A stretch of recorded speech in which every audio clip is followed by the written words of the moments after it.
India के ज़ेर इंतज़ाम कश्मीर में गुज़श्ता बरस जुलाई में फ़ौज ने एक तसादुम में जिन 3 मुबैना मुसल्लह अस्करियत पसंदों को झड़प के दौरान हलाक करने का दावा किया था, उनके बारे में ये इंकिशाफ हुआ है कि वो दरअसल मासूम मजदूर थे।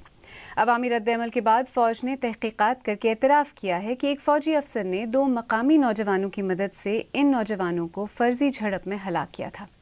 पुलिस ने इस सिलसिले में मुलव्विस फ़ौजी अफसर के खिलाफ बाकायदा चार्जशीट दाखिल की है, जिसके मुताबिक फ़ौजी अफसर ने 20 लाख इनाम की लालच में उन्हें फ़र्ज़ी झड़प में हलाक कर दिया था।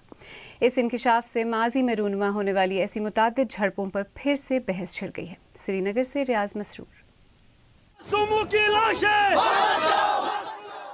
कश्मीर में गुज़श्ता 30 बरस के दौरान अक्सर औकात फ़ौज पर फ़र्ज़ी तसादुमों के इल्ज़ामात आयद होते रहे हैं, लेकिन ये पहला मौका है। जुलाई में जो तसादुम आराई जनूबी कश्मीर के शोपियान ज़िले में हुई, उसमें पहले तो फ़ौज ने दावा किया था कि 3 मुसल्लह अस्करियत पसंदों को मारा गया है, लेकिन उनके अहल खाना के दावों के बाद जब अवामी रद्द-ए-अमल सामने आया तो फ़ौज ने एतराफ़ कर दिया कि एक फ़ौजी कैप्टन ने 20 लाख रुपए के इनाम की लालच में 2 मकामी नौजवानों के ताउन से एक फ़र्ज़ी तसादुम जो है उसको स्टेज किया था और उसमें 3 मासूम नौजवानों जिनका ताल्लुक राजौरी ज़िले के साथ है जो जम्मू सूबे में पड़ता है, उनको हलाक किया था।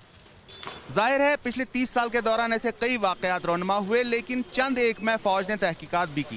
ये पहला मौका है कि फ़ौज ने बाकायदा तौर पर एतराफ़ किया है कि एक फ़ौजी कैप्टन जिसने 20 लाख रुपए के लालच में ये एनकाउंटर स्टेज किया था, उसके खिलाफ ज़ाबिते की कार्रवाई की जाएगी। दूसरी तरफ मकामी पुलिस ने भी इस सिलसिले में चार्जशीट दाखिल कर दी है।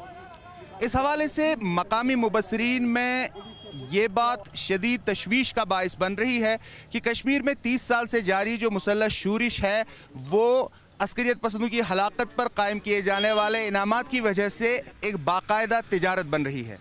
रियाज मसरूर, BBC न्यूज़, श्रीनगर।